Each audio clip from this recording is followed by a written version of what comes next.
குடும்பமாக சபையை கட்ட அழைக்கப்பட்டிருக்கிற இயேசு கிறிஸ்துவின் நாமத்தினாலே உங்கள் எல்லாரையும் வாழ்த்துகிறேன். प्रभु यीशु मसीह के महान और पवित्र नाम से एक संत कलीसिया को बनाने वाले के रूप में आपको स्वागत करते हैं. குடும்பங்கள் கட்டப்பட்டால் சபைகள் கட்டப்படும். अगर परिवार बनेगा तो कलीसिया भी बन सकता है. குடும்பங்கள் உடைக்கப்பட்டால் சபைகள் கட்டுவது நின்றுவிடும். अगर परिवार में टूट पड़ेगा तो कलीसिया भी टूट पड़ेगी. இது நன்கு அறிந்தவன் சாத்தான். इस बात को अच्छी तरह से शैतान जानता है. அதனால்தான் அவன் முதலாவது நம்முடைய குடும்பத்தை அவன் தாக்குகிறான். इसलिए शैतान पहले हमारा परिवार के ऊपर तीर चलाता है. अनेक புயல்கள் வெள்ளங்கள் நம்முடைய இல்லத்தை தாக்குகிறது. कई प्रकार के बाढ़े और पानी इस तरह की बातें परिवार को तितर बितर करने के लिए आता है. குடும்பத்தை தாக்குகிற ஒரு முதல் காரியத்தை இந்த நேரத்தில் நாம் பார்க்கலாம். வேதத்தை என்னோடு கூட திருப்பிக் கொள்ளுங்கள். மத்தேயு எழுதின நிருபம் 1ஆம் அதிகாரம் 19வது வசனம். हम लोग ऐसी कुछ बातों को देखेंगे जो परिवार को तितर बितर कर सकता है. उसमें से एक बात जो है मत्ती सुसमाचार उसका पहला अध्याय वहां पे 19 वचन में हम देखते हैं. अतः उसके पति यूसुफ ने जो धर्मी था और उसे बदनाम करना नहीं चाहता था उसे चुपके से त्याग देने का विचार किया. இது நம்ம எல்லாருக்கும் தெரிந்த ஒரு கதை. इस कहानी को हम सबको ही अच्छी तरह से जानते हैं. யோசேப்பும் மரியாளும் திருமணம் பண்ணுவதற்காக நிச்சயித்திருந்தார்கள். यूसुफ और मरियम को मंगनी हुआ था. அந்த நேரத்தில் மரியாள் பரிசுத்த ஆவியினால் கற்பந்தரித்திருந்தாள். और उस समय में मरियम जो है पवित्र आत्मा की ओर से गर्भवती पाई गई थी. இதை யோசேப்பு கேள்விப்படுகிறான். इस बात को यूसुफ सुन रहा है. அவன் கேள்விப்படும் போது அவனுடைய மனதால் அதை ஏற்றுக்கொள்ள முடியவில்லை. जैसे इस बात को उसने सुना उसको वो ग्रहण नहीं कर सका. ஒரு பெரிய குறை மரியாளுடைய வாழ்க்கையில் இருக்கிறது. एक बहुत बड़ा कमी मरियम के जीवन में पाया जा रहा है. அவன் எந்த தீர்மானமும் இன்னும் எடுக்கவில்லை. वो जरूर कोई निर्णय में चले नहीं आया था. அவன் யோசித்துக் கொண்டிருக்கிறான், எப்படியாவது இவளை நான் தள்ளிவிட வேண்டும், ரகசியமா என்னுடைய வாழ்க்கையிலிருந்து நான் தள்ளிவிட வேண்டும் என்று யோசித்துக் கொண்டிருக்கிறான். लेकिन वो ये सोच विचार में गहराई से पड़ा हुआ था कि किसी न किसी रीति से इसको मुझे अपने जीवन से हटा देनी चाहिए. முதல் புயல் சாத்தான் நம்முடைய மனதில் தருகிறான் குடும்பத்தை உடைப்பதற்கு. पहला आंधी जो है हमारा मन में चले आता है. இவனுடைய மனதில் எழும்பின அந்த குழப்பங்களை தேவன் கண்டு தீவிரமாய் செயல்படுகிறார். उनके मन में जो घबराहट उठा था उस बात को देखकर परमेश्वर फुर्ती से वहां कार्य कर रहा है. தம்முடைய தூதனை உடனே அனுப்புகிறார். तुरंत परमेश्वर अपना स्वर्गदूत को वहां विदा करता है. அவனுக்கு ஆலோசனை கொடுக்கிறார். और उनको परमेश्वर सम्मति देता है. யோசேப்பும் அதற்கு கீழ்ப்படிந்து மரியாளை தன்னுடைய சேர்த்துக் கொள்கிறான். और यूसुफ परमेश्वर की बातों को मान के मरियम को ग्रहण कर लेता है. முதலாவது புயல் நம்முடைய குடும்பத்தை அழிப்பதற்காக வருவது நம்முடைய மனது. हमारा परिवार को सत्यानाश करने के लिए पहला आंधी हमारे मन में उठता है. யோசேப்பு இதை அடையாளம் கண்டு கொண்டு அதில் வெற்றியை எடுத்ததனால் अनेक ஆயிரம் மக்களுக்கு ஆசீர்வாதமாக அவன் சந்ததி வருகிறது. यूसुफ इस बात को पहचान के उस जगह पे विजय प्राप्त करने के कारण कई लोगों के लिए वो आशीष का कारण बना. வேதத்திலிருந்து இன்னொரு எடுத்துக்காட்டையும் சுட்டிக்காட்ட விரும்புகிறேன். परमेश्वर के वचन से एक और उदाहरण को मैं बतलाने के लिए चाहती हूँ. நாம் எல்லாருக்கும் யாக்கோபை நன்றாக தெரியும். हम सबको ये याकूब को अच्छी तरह से जानते हैं. யாக்கோபுடைய கதையும் நமக்கு தெரியும். याकूब की कहानी को भी हम जानते हैं. 7 வருஷம் அவன் வேலை செய்தான் ரேச்சலுக்காக. ये 7 साल वो राहेल के लिए काम किया था. ஆனால் 7வது வருஷத்துல அவனுக்கு லேயாள் கொடுக்கப்படுகிறாள். लेकिन 7वां साल में उनके लिए लिया दी गई थी. அவனால ஏற்றுக்கொள்ள முடிந்ததா? क्या वो उसको ग्रहण कर पाया? லேயாள் இடத்துல अनेक குறைகள் காணப்பட்டது. जरूर लिया के पास बहुत सी कमियां थी. அவளுடைய கூச்ச பார்வையா இருந்தது. और उनकी आंख धुंधली दिखाई पड़ती थी. அந்த குறைகள் இருக்கும்போது அவனதை ஏற்றுக்கொள்ளாததுனால மனதில் ஏற்றுக்கொள்ளாததுனால அந்த குடும்பம் अनेक பிரச்சனைகளை எதிர்கொள்ள வேண்டியதா இருந்தது. वो उनको अपने मन में ग्रहण नहीं करने के कारण उस परिवार में बहुत से समस्याओं को उनको सामना करना அவங்களுடைய पड़ा। வாழ்க்கையை நீங்கள் வாசித்து பார்த்தீர்கள் என்றால் अगर उनके जीवन चरित्र को आप पढ़ के देखेंगे, லேயாளுடைய வாழ்க்கை ஒரு விரக்தியான வாழ்க்கையாய் காணப்பட்டது. लिया के जीवन जो है एकदम सुनसान पड़ा था। கணவனுடைய அன்பை பெற்றுக்கொள்ள முடியாததினாலே அவளுக்கும் ராகேலுக்கும் இடையே பிரச்சனை வருகிறது. वो अपना पति का प्रेम को प्राप्त नहीं करने के कारण उनका और उनके बहन राहेल के बीच में बहुत समस्या था। நம்முடைய மனதிலே தேவன் நமக்கு தந்திருக்கிற குடும்பத்தை நம்ம ஏற்றுக்கொள்வதிலே ஒரு சிறு தயக்கம் இருக்கும்போது அநேக பிரச்சனைகளை நம்முடைய குடும்பங்கள் எதிர்கொள்ள வேண்டியது இருக்கும். हमारे मन में जो साथी को परमेश्वर दिया है उनको ग्रहण करने में जब तकलीफ रहेगा, कई बातों को हमें अपना जीवन में सामना करना पड़ेगा। என்னை கேட்டுக்கொண்டிருக்கிற சகோதரனே சகோதரியே, मेरी बातों को सुनने वाले मेरे प्यारे भाई और बहन, ஒரு நிமிஷம் நம்முடைய குடும்பத்தை யோசித்து பார்ப்போம். एक मिनट अपने परिवार के बारे में जरा सा सोच के देखेंगे। உங்களுடைய கணவரை யோசித்து பாருங்க, अपने पति के बारे में सोच के देखिए, உங்களுடைய மனைவியை யோசித்து பாருங்க. अपने पत्नी के बारे में सोच के देखिए। அவங்களை யோசிக்கும் போது அவங்களுடைய குறைகள் தான் உங்களுடைய மனதுக்கு முன்பதாக வருகிறதா? जैसे ही उनके बारे में सोचते हैं, क्या उनके अंदर की कमियां ही आपके सामने नजर आ रहा है क्या? அல்லது முழு மனதோடு நம்ம அவர்களை ஏற்றுக்கொண்டிருக்கிறோமா? या पूरे दिल के साथ हम उनको ग्रहण किए हैं? ஹalleluya, हालेलुया, ஹalleluya. हालेलुया। கொஞ்சம் உங்களுடைய வாழ்க்கையில காணப்படுற உங்களுடைய துணைவியிடத்தில் காணப்படுகிற குறைகளை யோசித்து பார்ப்போம். एक मिनट हम अपने साथी के जीवन में जो भी कमियां पाया जा रहा है उसके बारे में सोच के देखेंगे। சிலவங்களுக்கு தன்னுடைய மனைவி அழகா இல்ல அப்படின்னு ஒரு சின்ன எண்ணம் இருக்கும். शायद पति के मन में इस प्रकार का एक बात हो सकता है, मेरी पत्नी इतनी सुंदरी नहीं है। சிலவங்க யோசிப்பாங்க, என்னுடைய கணவர் ஏன் எப்ப பார்த்தாலும் சுகம் இல்லாம இருக்கிறார், ஏன் இந்த வியாதியோடு இருக்கிறார்? कोई कोई इस प्रकार सोचते होंगे, मेरे पति क्यों हर समय बीमार रहता है। சில நேரம் அவங்களுடைய கேரக்டரை நம்மளால ஏற்றுக்கொள்ள முடியாமல் இருக்கிறோம். कभी कभी उनके कोई गुण को हम ग्रहण नहीं कर पाते हैं। நம்ம அப்ப என்ன யோசிப்போம், ஏன் தான் இந்த ஆளை கல்யாணம் பண்ணோம்? तो उस समय हमारे मन में इस प्रकार का विचार आता है, इस व्यक्ति से क्यों मैंने शादी किया। என்கிட்ட ஒரு நாள் ஒருத்தவங்க வந்து பேசிட்டு இருந்தாங்க. मुझसे एक व्यक्ति बात कर रहे थे என்கிட்ட சொன்னாங்க, இந்த ஆளை கல்யாணம் பண்றதோட ஒரு நான் கல்ல கல்யாணம் பண்ணிருப்பேன். और मुझसे वो इस प्रकार कह रही थी, इस व्यक्ति से शादी करने से के जगह पे मुझे एक पत्थर से शादी करना था। சிலவங்க நம்ம இத கூட யோசித்துருவோம், இவர் இருக்கிறத விட செத்துட்டாலே நல்லா இருக்குமே. कभी कभी ऐसा भी विचार चले आता होगा, ये जिंदा रहने से मरना अच्छा है। நம்முடைய கண்கள் நம் துணைவரிடத்தில் அல்லது துணைவியிடத்தில் காணப்படுற குறைகளை மட்டுமே பார்த்து கொண்டிருக்கும் என்றால் நாம் இந்த நிலைமைக்கு தான் வந்து விடுவோம். कई बार हमारे नजर हमारे साथी के अंदर की कमियां को ही देखने के कारण इस प्रकार के विचार में निष्कर्ष में हम पहुंचते हैं। தேவன் நம்மோடு பேசுவாராக. परमेश्वर हमसे बातें करने पाए। நான் ஒரு வீட்டுக்கு போயிருந்தேன். मैं एक घर में गई थी। உடனே அந்த வீட்ல இருக்கிற அம்மா அந்த கணவரை பத்தி குறை சொல்ல ஆரம்பிச்சாங்க. और तुरंत उस घर वाली जो है अपने पति के बारे में मुझसे शिकायत करने लगी। இவர் வேலை முடிச்சு வந்த உடனே நான் சாய் குடுக்கணுமா? ये अपने काम खत्म करके आने से मुझे तुरंत उनको चाय देनी है। நான் சாய் கொடுத்தோன்னா வாங்கி குடிப்பாரு. मैं चाय देने से वो तुरंत लेकर पीते हैं உடனே டிவி ஆன் பண்ணிட்டு உட்கார்ந்துறாரு. और तुरंत वो टीवी चालू करके बैठ जाते हैं। நானும் வேலை செய்துட்டு தான் வெளிய இருந்து வருகிறேன். और मैं भी बाहर से काम करके चले आती हूँ நான் வீட்டுக்குள்ளால போய் எல்லா வேலையும் செய்யறேன். और मैं घर के अंदर जाके सारे काम करती हूँ।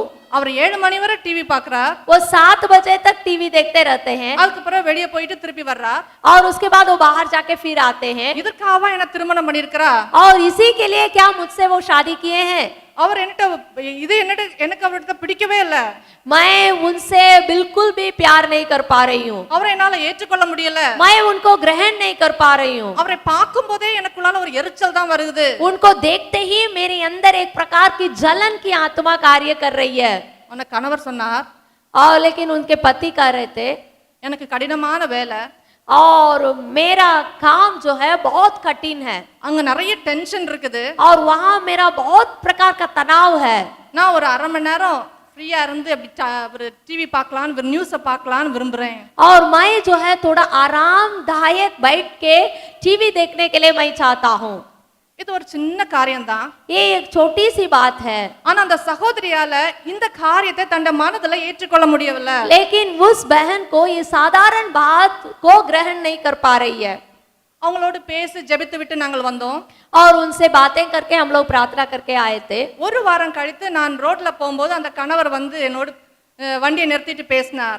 एक सप्ताह के बाद रास्ता में उस भाई मुझसे मुलाकात करके बात किए थे।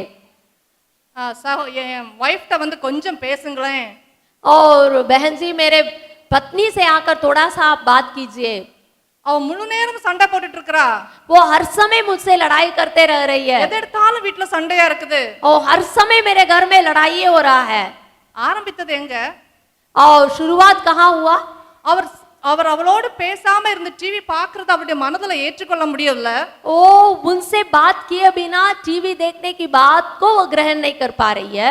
அதனால அவரை வெறுக்க ஆரம்பிச்சார். இவர் என்ன புரிந்து கொள்ள மாட்டார் என்று அவருடைய மனதுல வெறுக்க ஆரம்பித்தாள். वो मुझे समझ नहीं रहे हैं इस बात से वो अपने मन से उनसे नफरत करना शुरू की। அது வந்து இப்போ அது ரியாக்ஷன்ஸ் எல்லா இடத்திலும் தெரிய ஆரம்பிக்கிறது. எல்லா இடத்திலும் அவரோடு தன்னுடைய வெறுப்பை காட்ட ஆரம்பிக்கிறார். और उसका प्रतिक्रिया हर क्षेत्र में अभी बाहरी रूप से प्रकट हो रहा है। இதெல்லாம் வீட்ல உள்ள சின்ன சின்ன காரியங்கள் தான். ये सब घर परिवार में होने वाली छोटी छोटी बातें हैं। ஆனா अनेक வீடுகள்ல நடக்கிற காரியங்கள். लेकिन ये बात बहुत से घर में होती है। ஒரே வீட்டில் தான் நாம் தங்கி இருப்போம். एक ही घर में हम लोग रहते होंगे। சில நேரம் ஒரே படுக்கையில் தான் படுத்திருப்போம். कभी कभी एक ही बिस्तरा में लेटे होंगे। ஆனால் நம்முடைய நினைவுகளை நம்ம எங்கேயோ இருப்போம். लेकिन हम अपने विचार में कहीं दूर में रहते होंगे। ஒரு நாள் எனக்கு போன் வந்துச்சு. एक दिन मेरे पास एक फोन आया। வேற எங்கேயும் இல்ல, அந்த கேம்பஸ்ல தான். और कहीं नहीं है, इसी हाथा के अंदर से। நம்ம மிஷனரிட்டன் தான் வந்துச்சு. और एक सेवक के घर से ही आया। நான் போனை எடுத்த உடனே அழ ஆரம்பிச்சிட்டாங்க. और मैं जैसे फोन उठाई वो तुरंत रोने लगे। எங்க வீட்டுக்கு இப்போ வாங்க. और मेरे घर में अभी तुरंत आइए। நானும் உடனே நான் கிளம்பி போனேன். और मैं भी तुरंत उस घर में चली गई। அந்த சகோதரி அழுது தேம்பி தேம்பி அழுதுட்டு இருக்காங்க. और उस बहन जो है बहुत बिलक बिलक कर रो रही थी। இந்த மனுஷனோட நான் வாழவே முடியாது. और मैं इस आदमी के साथ जी नहीं सकती हूँ। நாளைக்கே என் பிள்ளைகளோட நான் ட்ரெயின்ல ஏறி போயிடுறேன். और अगला दिन सुबह मैं अपने बच्चों के साथ ट्रेन में चली जाऊंगी। சகோதரியே, भाई बहन, சாத்தான் எல்லாரையும் அட்டாக் பண்றான். और शैतान सबके जीवन में कार्य करता है। விசுவாசிகளை மட்டும் இல்ல, ஊழியக்காரருடைய குடும்பத்தையும் அட்டாக் பண்றான். और केवल सेवक भाई बहन के परिवार को नहीं, लेकिन सेवक भाई बहन के जीवन में भी शैतान कार्य करता है। அந்த சகோதரியோடு நான் பேசினேன், சகோதரனோடு பையா பேசினா. मैं उस बहन से बातचीत की और उनके पति से मेरे पति बात किए। சில நாட்களுக்கு முன்பதாக அந்த கணவர் தன் மனைவியோடு ஒரு சில காரியங்களை ஷேர் பண்ணியிருந்தார். और कुछ दिनों के पहले वो पति जो है अपने पत्नी से कुछ बातों को बांटे हैं। தன்னுடைய ஸ்ட்ரகிள்ஸ் சொல்லியிருந்தார். वो अपना जो संघर्ष है उस बातों को अपने पत्नी से बांटे हैं। அந்த நாள்ல இருந்து அந்த சகோதரி இந்த மனுஷனோடு நான் வாழக்கூடாது.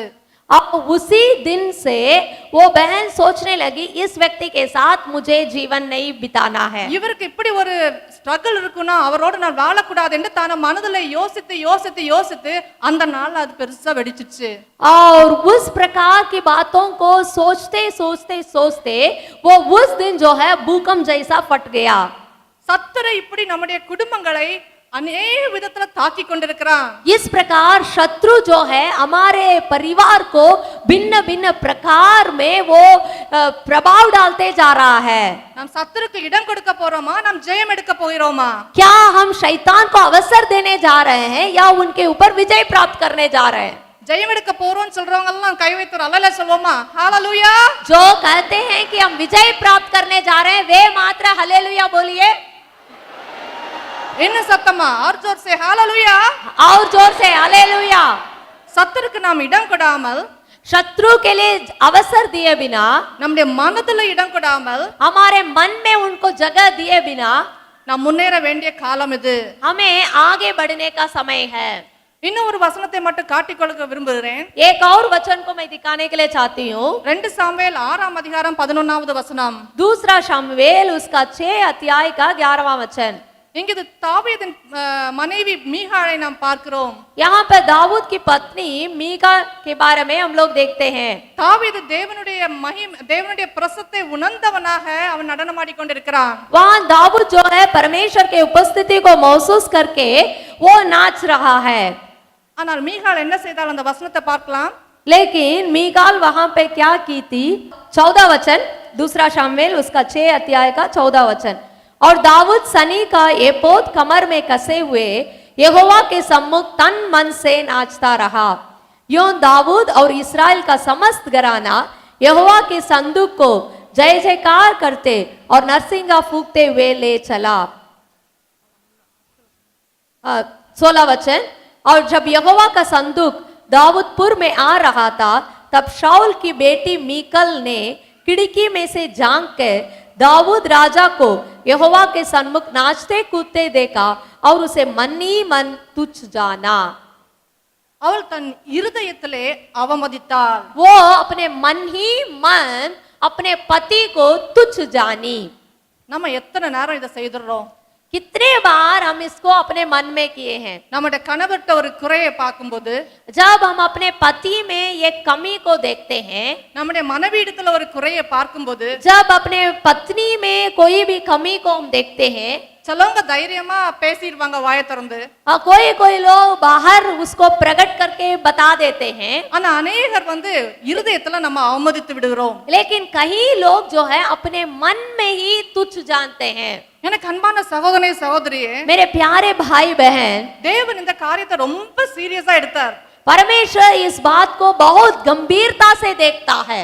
நீங்க அதிகாரத்தை வாசித்து பாத்தீங்கன்னா தேவன் அவளுடைய கற்பத்தையே அடைத்து விட்டார். और उस अध्याय को आप पढ़कर देखेंगे, आप समझ सकते हैं कि परमेश्वर उनका कोख को ही बंद करके रख दिया। ஆண்டவர் இது என்னதை நமக்கு கற்றுத் தருகிறார்? परमेश्वर इस बात से हमें क्या सिखाता है? நம்முடைய மனதில் கூட हम अपने मन में भी தேவன் நம்மோடு இணைத்தவரை நம்ம அற்பமா எண்ணதை தேவன் விரும்புவதில்லை. परमेश्वर नहीं चाहता है कि हम अपने जीवन साथी को तुच्छ समझें। ஏனென்றால் தேவன் எல்லாவற்றையும் நலமாகவே படைத்தார். इसलिए परमेश्वर सारी बातों को अच्छी तरह से अच्छा है करके ही उसने बनाया। நல்ல யோசித்து தான் படைத்தார். अच्छा से सोच विचार करके समझ कर ही परमेश्वर ने सृजा। சூரியனை படைத்து விட்டு அது நல்லது என்று கண்டார். जब उसने सूरज को बनाया उसने देखा था कि वो अच्छा है। செடி கொடிகளை படைத்து விட்டு நல்லது என்று கண்டார். जब उसने पेड़ पौधों को बनाया उसने देखा कि वो अच्छा है। எல்லா அனிமல்ஸையும் படைத்துட்டு அது நல்லது என்று கண்டார். और सारे जानवरों को बनाने के बाद उसने देखा कि वो अच्छा है। மனுஷனை படைத்துக்கிட்டு அது நல்லது என்று தான் கண்டார். और मनुष्य को बनाने के बाद भी उसने देखा है कि वो अच्छा है। எல்லா புத்தியும் அவர் உபயோகித்து ஒரு ஏவாளை உண்டு பண்ணி அதை இணைத்து விட்டும் அது நல்லது என்று கண்டார். और सारे अपना बुद्धि का प्रयोग करके हव्वा को बनाने के बाद उनको भी देखकर उसने देखा कि वो अच्छा है। அதே ஆண்டவர் वही परमेश्वर உன்னையும் உன் கணவனோடு அல்லது மனைவியோடு இணைத்து விட்டு आपको अपने पति के साथ या पत्नी के साथ जोड़ के, இது ஏன் பிள்ளை, ये मेरी बेटा बेटी, எனக்காக ஒரு பரிசுத்த சந்ததியை உருவாக்க நான் இவங்களை இணைத்திருக்கேன் என்று உன்னை குறித்து மகிழ்ந்திருப்பார். और मेरे लिए ये लोग ये पवित्र संतान पवित्र वंश को बढ़ाना करके देखकर परमेश्वर मन में मगन हुआ होगा। தேவன் உண்டாக்கின அந்த காரியத்தை குறித்து அற்பமா எண்ணுவதை தேவன் விரும்புவதில்லை. परमेश्वर ने जो बात को सृजा है, बनाया है, उस बात को हम अपने मन में तुच्छ जानना परमेश्वर नहीं चाहता है। யாக்கோபு தன்னுடைய வாழ்க்கையில லேயாளை அவன் ஏற்றுக்கொள்ளாமல் காணப்பட்ட பிறகு அநேக நாட்கள் பிறகு தேவன் அவனை சந்தித்தார். அவன் சந்தித்த பிறகு அவன் சொல்றான், இதெல்லாம் எனக்கு தேவன் தந்த குடும்பம். और याकूब जो है जरूर लिया को अपने दिल में ग्रहण नहीं कर पाया, फिर भी परमेश्वर से जब उनकी मुलाकात हुई कई सालों के बाद वो कहता है, इन सारा परिवार को परमेश्वर ने मुझे दिया है। கொஞ்சம் நம்ம யோசித்து பார்ப்போம். थोड़ा सा हम सोच के देखेंगे, நம்மளால நம்முடைய மனைவியை முழுவதுமா ஏற்றுக்கொள்ள முடியுதா? क्या हम अपने पत्नी को पूरे दिल से स्वीकार कर पाते हैं? நம்முடைய கணவரை நம்முடைய மனதுல நம்ம ஏற்றுக்கொண்டிருக்கிறோமா? क्या हम अपने पति को दिल से ग्रहण किए हैं? ஒருவேளை அவர் சண்டை போடுறது உண்மைதான், शायद वो आपसे लड़ाई करते हैं, ஒருவேளை குடித்து கொண்டு வருவதும் உண்மைதான். शायद वो शराब पी के आते हैं, ये भी बात सच है। ஒருவேளை நம்ம செய்யற எல்லா காரியத்துக்கும் உங்களுடைய மனைவி சண்டை போட்டுட்டே இருக்கலாம். शायद आप जो भी कार्य करते हैं उन सारी बातों के लिए आपकी पत्नी लड़ाई करती होगी, ஆனாலும் அவர்களை ஏற்றுக்கொள்றதுக்கு நம்ம தயாரா இருக்கிறோமா? फिर भी क्या आप उनको ग्रहण करने के लिए तैयार है? தேவன் தந்த பிள்ளைகளை நம்ம ஏற்றுக்கொண்டிருக்கிறோமா? क्या परमेश्वर ने जो बच्चे हमारे लिए दिए उनको हम ग्रहण किए हैं? பிள்ளைங்க நல்லா கீழ்ப்படிந்திருக்கும் போது, बच्चे जब अच्छा से आज्ञा मानते हैं, நல்லா படித்து கொண்டிருக்கும் போது जब अच्छा से पढ़ाई करते हैं, நம்ம சந்தோஷமா ஏற்றுக்கொண்டிருக்கிறோம். तब हम बहुत खुशी के साथ ग्रहण करते हैं। ஆனா நம்முடைய பிள்ளைகள் நமக்கு கீழ்ப்படியாமல் போகும்போது, जब हमारे बच्चे हमारे बातों को नहीं मानते हैं, நம்மளை விட்டு தூரமா போகும்போது जब हमसे दूर जाते हैं, நம்ம மனதுல அவளை ஏற்றுக்கொள்றோமா? क्या हम अपने हृदय में उनको ग्रहण कर पाते हैं? கடந்த வாரத்துல ஒரு சகோதரியோட நான் பேசிக் கொண்டிருந்தேன். और बीते दिनों में मैं एक बहन से बातचीत कर रही थी, அவங்களுக்கு 2 பெண் குழந்தைங்க. और उनके लिए 2 बेटियां हैं, மூத்த குழந்தை நல்லா படிக்கிற பிள்ளை, और बड़ी वाली बेटी बहुत अच्छा से पढ़ाई करने वाली है ஆண்டவருக்குள்ளாக இருக்கிற பிள்ளை, और प्रभु में रहने वाली है, அவங்க அம்மா அப்பா என்ன சொன்னாலும் கேட்கிற பிள்ளை. और माँ बाप जो भी बातें कहते हैं सारी बातों को मानने वाली है। ரெண்டாவது பிள்ளை கொஞ்சம் அம்மா அப்பா சொன்னா கேட்கறதுக்கு கொஞ்சம் திணறுவா. और दूसरा बेटी जो है माँ बाप की आज्ञा को थोड़ा मानने में उनको तकलीफ होती है। அப்ப அந்த சகோதரி சொன்னாங்க, तो उस बहन इस प्रकार कह रही थी, போன வாரத்துல ஒரு நாள் அவங்க அம்மா சொல்லும் போது எதிர்த்து பேசிட்டு நடந்து போயிட்டாளாம். और बीते सप्ताह में जब माँ कुछ बातों को कही, वो उल्टा जवाब देकर चली गई थी। அவங்க அம்மா மனசுல யோசித்தாங்க, तो माँ मन में इस प्रकार विचार की, இவ இப்படி பேசிட்டு போறால, எப்ப திரும்பி வர்றா பாப்போம். ये इस प्रकार बात करके जा रही है, कब वापस लौटती है देखेंगे। அப்ப ஆண்டவர் அவள் உள்ளத்துல பேசினாராம், परमेश्वर उनके हृदय में बातचीत किया, மகளே நீதானே தாழ்ந்து போகணும், தாழ்ந்து போய் பேசு, நீதானே தாழ்ந்து போய் அவளோடு பேச வேண்டும், பேசு. परमेश्वर उनसे बातचीत किया, तुम ही अपने आप को नम्र करके उनसे बातचीत करना है। அன்னைக்கு போய் செட்டில் பண்ணி விட்டுட்டாங்க, சரியாயிடுச்சு. और उस दिन वो जाकर उनसे बातचीत की, वो बात ठीक हो गया था। அடுத்த நாள் ராத்திரியும் அதே மாதிரி நடந்துதான். और अगला दिन रात भी उसी तरह बात हुआ था। அந்த பிள்ளை என்ன பண்ணா, பேசிட்டு அவள் படாரெண்டு போய் அவளோட ரூமுக்குள்ளால போய் உட்கார்ந்துட்டா. और उस तरह वो उल्टा जवाब देकर बेटी जो है घर के अंदर जाकर बैठ गई। இந்த சகோதரிக்கு ரொம்ப கோவம் வந்துச்சு. और माँ को बहुत गुस्सा आ गया, அம்மாவும் தன்னுடைய ரூமுக்கு போயிட்டாங்க. और माँ भी अपने कमरा में चली गई। அம்மா மனசுல யோசித்தாங்களா, माँ अपने मन में विचार कर रही थी, இந்த பிள்ளைய ஆண்டவர் எனக்கு எதுக்கு தந்தார்? और परमेश्वर इस बेटी को मुझे क्यों दिया है? ஆண்டவர் எனக்கு ஒரு பிள்ளை தந்திருந்தா போதும்ல ஆண்டவரே. प्रभु आपको मुझे एक बेटी देना पर्याप्त था, அந்த பிள்ளைய நான் உமக்குன்னு வளர்த்திருப்பேன்ல. और वो बेटी को आपके लिए मैं अच्छा से पालन की होती। இன்னொன்னு தந்து ஏன் இப்படி நான் மோதிக்கிட்டே இருக்கணும்? और दूसरा बेटी को आप दिए हैं, क्यों इसके साथ मेरा बार बार संघर्ष हो रहा है? அன்னைக்கு அந்த அம்மாவும் பேசல, அந்த பிள்ளையும் பேசல. और उस दिन रात माँ भी बातचीत नहीं की, बेटी भी बातचीत नहीं की। ஆனா அந்த அம்மாக்கு உள்ளால பயங்கர கோவம் வந்துட்டே இருந்திருக்கு. और माँ के दिल में बहुत बार बार गुस्सा आते रह रहा था। போன வாரம் நடந்த சம்பவம்.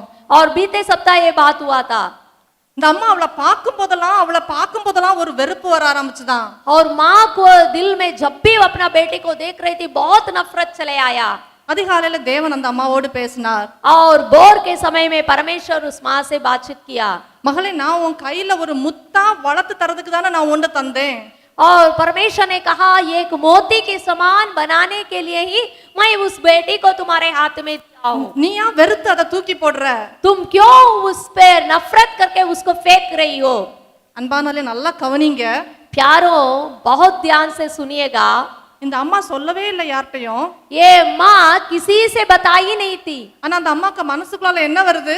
लेकिन माँ के दिल में क्या बात उठ रहा है? அந்த பிள்ளைக்கு மேல ஒரு வெறுப்பு வருது. और बेटी के ऊपर एक नफरत चले आ रहा है। இதுதான் சத்துரு கொண்டு வர்ற புயல், இதுதான் சத்துரு கொண்டு வருகிற தாக்குதல். यही शैतान के ओर से आने वाला तीर है। ஆண்டவர் அவங்களோட பேசின உடனே அவங்க எழும்பி போய் பிள்ளைகிட்ட பேசி இருக்கிறாங்க. और माँ से परमेश्वर बात करने के कारण वो उठ के अपना बेटी से बातचीत की है। அந்த பிள்ளை அன்னைக்கு சாயங்காலம் வந்து அதே மாதிரி பிஹேவ் பண்ணாலாம். और वो बेटी जो है उसी दिन शाम को भी आकर उसी तरह व्यवहार की है। ஆனா அந்த அம்மா என்ன செய்தாங்க தெரியுமா? तो उनकी माँ क्या की थी? அவங்க என்கிட்ட சொல்லும்போது சொல்றாங்க, वो मुझसे बातचीत करते समय इस प्रकार बताई, அவளை பார்க்கும் போதெல்லாம் ஆண்டவரே நீர் எனக்கு தந்த முத்து இது. हे परमेश्वर, ये आप मेरे लिए दिए आपसे मुझे मिला हुआ एक मोती है। திரும்பி திரும்பி தங்களுடைய உள்ளத்துல சொல்ல ஆரம்பிச்சாங்களா? वो अपने दिल में बार बार इस बात को दोहराने लगी। அவங்க சொல்லும் போது அவங்க சொல்றாங்க, என் உள்ளத்துல இருந்த கசப்பே இல்ல, அவளை பார்க்கும் போதெல்லாம் எனக்குள்ள ஒரு அன்பு தான் வருது. और तो मेरा दिल में उनके ऊपर नफरत नहीं था, प्यार ही उमड़ते आया। அவங்க சொல்லிட்டு சொன்னாங்களா, ஆண்டவரே என் பிள்ளைகிட்ட இருக்கிற அந்த குறைய மாற்றும் ஆண்டவரே. हे परमेश्वर, मेरे बेटी में पाया जाता इस कमी को आप दूर कीजिए करके वो बोलने लगी। கொஞ்ச நேரத்துல அந்த பிள்ளை தானாவே வந்து மன்னிப்பு கேட்டு விட்டாலாம். और कुछ समय के बाद वो बेटी अपने से आकर माँ से माफी मांगने लगी। சகோதரனே சகோதரனே, நம்முடைய வீட்டுல மத்தவங்ககிட்ட குறைகள் இருப்பது உண்மை. भाई बहन, हमारे परिवार में दूसरों के अंदर कमियां पाया जाना आम बात है, ये सच बात है। ஆனா ஆண்டவர் என்ன எதிர்பார்க்கிறார்? लेकिन परमेश्वर आपसे क्या अपेक्षा करता அந்த है? குறைகளோடு அவங்களை நீங்க முழுவதுமா ஏற்றுக்கொள்ளுங்க. उनके कमियों के साथ उनका पूरा पूरा आप ग्रहण कीजिए। குறைகளை ஆண்டவர்ட்ட சொல்லிருங்க, அவர் மாத்தி தருவார். और जो कमियां है उसको आप परमेश्वर से बोलिए, परमेश्वर उस बात को बदल के देगा। யாருக்காக இதை ஆண்டவர் பேச வைக்கிறார் என்று எனக்கு தெரியாது. इस बातों को परमेश्वर किसके लिए बातचीत कर रहा मुझे मालूम नहीं है, ஆனா எனக்கு தெரியும் ஒரு சிலரோடு ஆண்டவர் பேசிக் கொண்டிருக்கிறார். लेकिन मैं जानती हूँ कि कुछ लोगों से परमेश्वर बातचीत कर रहा है। உங்களுடைய உள்ளத்துல ஒருவேளை உங்களுடைய வீட்டுல உள்ளவங்கள நீங்க துச்சமா எண்ணிக்கொண்டிருக்கிறீங்க என்ற ஆண்டவர் உங்களோடு தான் பேசுகிறார். क्या आप अपने घर वालों को अपने मन में तुच्छ जानते हैं? तो परमेश्वर आप ही से बातचीत कर रहा है। இன்னைக்கு ஆண்டவர்ட்ட சொல்லுவோம், ஆண்டவரே இனிமேல் எனக்குன்னு நீங்க கொடுத்தவங்கள நான் ஒரு நாள் அற்பமா எண்ண மாட்டேன் ஆண்டவரே. आज प्रभु से कहेंगे, हे प्रभु, जिनको आप मेरे लिए दिए हैं उनको मैं कभी तुच्छ नहीं जानूंगी प्रभु। அவங்கள்ட்ட இருக்கிற குறைகள் மாற உம்மை நோக்கி பார்ப்பேன். और उनके जीवन में जो कमियां हैं उसको पूरा होने के लिए मैं आपकी ओर ताकूंगी। என்னுடைய மனதில் வருகிற அந்த புயல் என் குடும்பத்தை உடைத்து விடுவதற்கு நான் இடம் கொடுக்க மாட்டேன் என்று சொல்லுவோம். मैं अपना जीवन भर मेरा परिवार टूटने के लिए कभी भी अवसर नहीं दूंगी करके बोलेंगे। ஆண்டவர்ட்ட கிருபை கேட்போம், அவர் நமக்கு அதை தருவார். परमेश्वर के हाथ में पूरा पूरा सौंपेंगे, परमेश्वर हमारे लिए सामर्थ्य அது देंगे। ஒருவேளை உன்னுடைய பிள்ளையா இருக்கலாம், உன்னால ஏற்றுக்கொள்ள முடியாததா இருக்கலாம். शायद वो आपका बच्चा हो सकता है जिसको आप ग्रहण नहीं कर पाते होंगे। அது உள்ள ஒருவேளை உன்னுடைய மாமியாரா இருக்கலாம், அல்லது உன்னுடைய மாமாவா இருக்கலாம். शायद वो आपके ससुर हो सकते हैं, आपके सासू माँ हो सकती है, ஒருவனுடைய கணவரா இருக்கலாம், அல்லது மனைவியா இருக்கலாம். शायद आपका पति हो सकते हैं या पत्नी हो सकते हैं। மனதுல நீ வெறுத்து கொண்டிருந்தால் தேவனிடத்துல கேள், ஆண்டவரே உம்முடைய கிருபை எனக்கு தாரும் ஆண்டவரே என்று கேள். अगर आपके मन में इस प्रकार का संघर्ष है तो प्रभु से बोलिए, हे प्रभु, आप अपना अनुग्रह को मुझे दीजिए।